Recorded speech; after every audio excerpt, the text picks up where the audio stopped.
Alors, pour les plus patients d'entre vous, je me suis téléporté à la maison, histoire de vous donner un petit bonus. Alors, qu'est-ce qu'on va pouvoir faire ici, après avoir documenté cette classe? Eh bien, pourquoi ne pas justement générer cette fameuse Javadoc? Ça va se passer ici dans le menu Project. Vous avez Generate Javadoc. On va créer ces documents HTML. C'est très facile. Alors, la toute première fois, vous devrez quand même peut-être mentionner l'adresse du logiciel, du programme, de l'exécutable javadoc.exe, qui normalement se trouve dans votre JDK. Voilà, vous repérez l'endroit, bon, ici c'est Program Files, Java, l'installation de Java, le JDK, dossier bin, vous trouverez le fichier Javadoc en cherchant ici avec configure, vous allez pouvoir retrouver et rechercher, hop, sinon, vous cherchez dans le Windows, dans l'explorateur, où il est installé. Okay, une fois que vous avez repéré le logiciel, javadoc.exe, il a l'adresse et vous ne devrez donc le mentionner qu'une seule fois. Alors ensuite, c'est bien mon projet ici, Animalerie, dont je veux produire une documentation. Donc il y a moyen de produire pour tout le projet ou pour uniquement une seule classe, la classe animale, que j'ai documentée, puisque les autres classes n'ont pas été documentées. Ensuite, on va donner un emplacement. Oui, cette option ici. Que faire des membres qui ont une visibilité publique? Alors ceux-là, on va justement créer une Javadoc. On peut également le faire pour les membres même privés. Donc tous les membres, même privés, seront visibles dans la Javadoc, ou bien uniquement les membres et les classes publiques. Voilà, ce sont des petites options comme ça, de niveau de visibilité, privé, package, protected, public. C'est juste, chez nous, on n'a pas vraiment. Attends, mettons privé, on va voir, ça, on va voir ce qu'on va voir. Alors ensuite, ici, au niveau de standard doclet, on va simplement lui dire de créer un emplacement spécifique, c'est-à-dire, tiens, pourquoi est-ce que je change d'emplacement? C'est ici mon workspace, dans mon workspace, il va le mettre dans le même projet animalerie, dans un dossier doc. Ça, je ne change pas, ce qu'il me propose par défaut, un dossier doc pour ma documentation Javadoc. Voilà, donc je n'ai rien touché ici, rien du tout en réalité, il avait déjà sélectionné le bon fichier. Je peux éventuellement donc juste dire ne pas tout générer, mais uniquement cette classe-là. Et puis éventuellement, je dis je veux visibilité des membres, une Javadoc pour les membres privés ou bien pour voilà, public. Okay. Commençons par public. Next. On peut donner un titre à son document. On peut lui dire de générer les pages. Tous ces petits détails, ces petites options ne sont pas importantes pour nous. On va les laisser telles quelles. Il mentionnera les tags version, auteur, déprecate, etc. On pourrait également ajouter d'autres des références qui seraient mentionnées dans cette Javadoc. Donc, ceci dit, ici, aucune configuration supplémentaire ne sera ajoutée chez nous. Next. On peut également ajouter des arguments, donc des paramètres à la fonction, pardon, au logiciel javadoc.exe dont j'ai parlé tout à l'heure. On peut lui ajouter des petites options si nécessaire. Compatibilité avec le JRE 1.8. Voilà. Donc, je ne touche absolument à rien. Récapitulatif, je reviens en arrière. La seule chose que j'ai faite, c'est la toute première fois que vous indiquez, si ce n'est pas le cas chez vous, l'emplacement de javadoc.exe. Et puis, vous spécifiez pour quelle classe vous générez la Javadoc. Généralement, si vous avez tout modélisé, toutes vos classes sont une Javadoc, donc vous allez générer pour tout votre projet. Voilà. Et puis un emplacement. Normalement, il est généré automatiquement, dossier doc, il n'y a rien à faire. Donc, finish en fait. Voulez-vous mettre à jour l'emplacement? Oui. Il mouline. Normalement. Là pour l'instant. Voilà. Et vous voyez que ça apparaît. Est-ce qu'il a fini? Et oui, il a déjà fini. Ça a été vite. Et alors, on peut aller voir dans le fichier index.html. En double-cliquant, il y a une vue interne qui peut s'ouvrir, ou bien le navigateur va se lancer automatiquement pour ouvrir cette page HTML. Alors ici, c'est une vue HTML, c'est vraiment pas beau. Donc je ferme. Et ah oui, voilà, on voit aussi ce que j'attendais tout à l'heure, le résultat de l'exécution de javadoc.exe. Il génère tout ça, il y a des retours, tous les fichiers sont mentionnés. tout à l'heure, on verra qu'on pourrait avoir autre chose. Donc pour ouvrir ce fichier index, je vais faire un clic droit et je vais choisir d'ouvrir avec un navigateur. Open with, et là, du coup, là j'ai le navigateur interne à Eclipse. Et voilà, j'ai ma documentation. Alors, si vous ne voulez pas ouvrir dans ce petit navigateur ici, la fenêtre est trop petite, hein, eh bien, rien ne vous empêche de copier tout simplement cette adresse ici et de la mettre dans votre navigateur préféré de façon à avoir une visibilité un peu plus grande. Voilà. Et ici, je clique simplement sur le lien, la classe animal. Hein, on voit que dans la description que j'avais écrite dans mon code source, en cliquant sur le lien, j'entre dans le détail. Voilà, classe animal, init object, représentant d'animal, since 1.8, version 1.0, l'auteur, les annotations que j'avais mises, les deux constructeurs, hein, vous voyez le constructeur par défaut et la description du constructeur full paramétré, génial. On a également toutes les méthodes et on voit que les propriétés n'ont pas été mentionnées. Hein.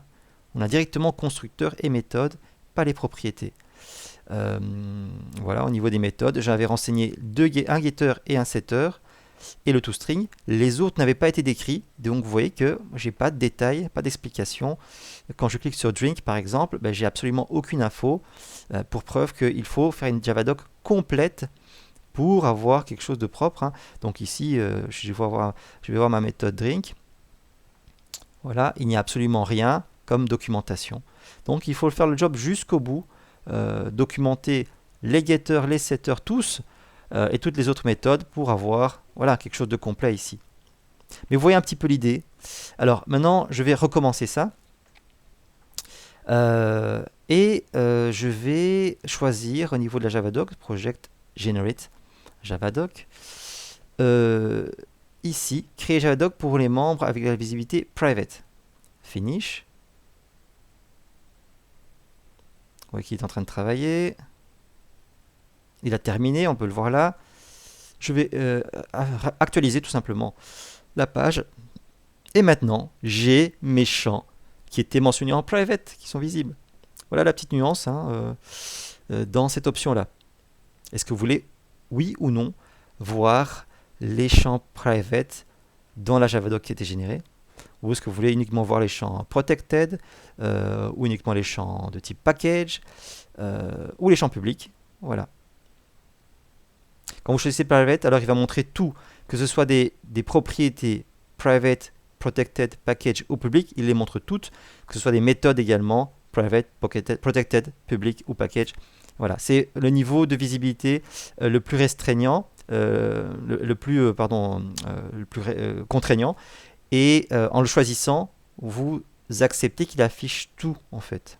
Alors que là, vous êtes en train de restreindre, vous restreignez, vous masquez certains éléments. Voilà. Ok. Autre chose. Maintenant, ce que je vais faire, c'est peut-être que je vais faire ceci. Voilà. Comme ceci. C'est bizarre. Hein. Hop. Voilà. Et je régénère ma Javadoc. Finish.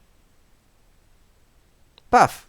Qu'est-ce qui s'est passé? Je ne sais pas si vous l'avez vu. Une erreur. Voilà. Et on peut voir ici qu'il y a une annotation erronée qu'il ne connaît pas. Voilà. Error unknown tag seen. Et oui, si vous faites des fautes dans votre Javadoc, il va pouvoir vous dire qu'il y a un problème. Hein, quelle autre faute on pourrait faire? Est-ce que le fait de ne pas mettre d'auteur mais de mentionner une annotation est considéré comme une erreur? Je la génère. Finish. Voilà. Alors, un avertissement cette fois-ci. Vous voyez, c'est pas une erreur, mais plutôt un avertissement. Et donc, on nous dit, voilà, avertissement, pas de description for at author. Voilà, il faut fournir une description, une valeur de cette annotation-là. Donc vous voyez que comme ça, cet outil Generate Javadoc permet également de valider quelque part vos annotations, votre Javadoc. Il ne va pas vous dire par contre que vous n'avez pas complété, que tout n'a pas été documenté. Hein, par exemple ici, on n'a pas mis de Javadoc pour ce getter. Il ne va pas nous le dire. Il va juste dire par rapport la documentation que vous avez, que vous avez mise, par rapport aux annotations que vous avez mises, eh bien, il y a des fautes de syntaxe ou pas. Voilà, donc là, je la régénère à nouveau, peut-être en ajoutant maintenant une autre documentation sur la méthode métier it, voilà. Hop. Permet à l'animal de manger. Et puis, ce faisant,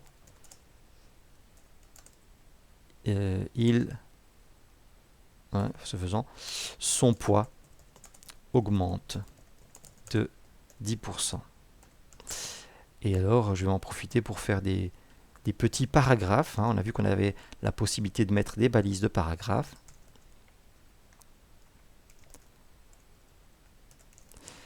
Et ici, peut-être une balise strong pour mettre en évidence ce 10%. Et permet à l'animal de manger 2 grammes, de manger un certain nombre de grammes. Voilà. Et donc là, comme gramme est en fait le paramètre de cette méthode, je vais marquer ça avec @code. Voilà. Comme ceci. Et voilà, comme ça je fais une Javadoc un peu plus complète, un peu plus détaillée, avec des éléments de description. Et le paramètre gramme, le poids de la nourriture avalée. Voilà. Et je régénère à nouveau ma Javadoc. Project, generate Javadoc, finish. Ça construit, pas d'erreur, terminé. On va vérifier ça. J'actualise ma page. Et on va voir si on a bien cette méthode à présent. Alors elle est ici. Voilà, it permet à l'animal de manger un certain nombre de grammes. On va cliquer sur cette fonction, sur cette méthode, et on va voir maintenant que, effectivement, je zoome un petit peu, on a bien notre 10% qui est en gras, strong. On a le mot gramme ici qui est dans une police de caractères différente et légèrement plus grasse. C'est bien notre @code. Et puis on a des paragraphes, paragraphe suivant, voilà. Voilà pour la documentation et comment générer ce document HTML que le programmeur utilisateur va consulter pour apprendre à utiliser notre classe, celle que nous, programmeurs concepteurs, nous avons modélisée pour lui.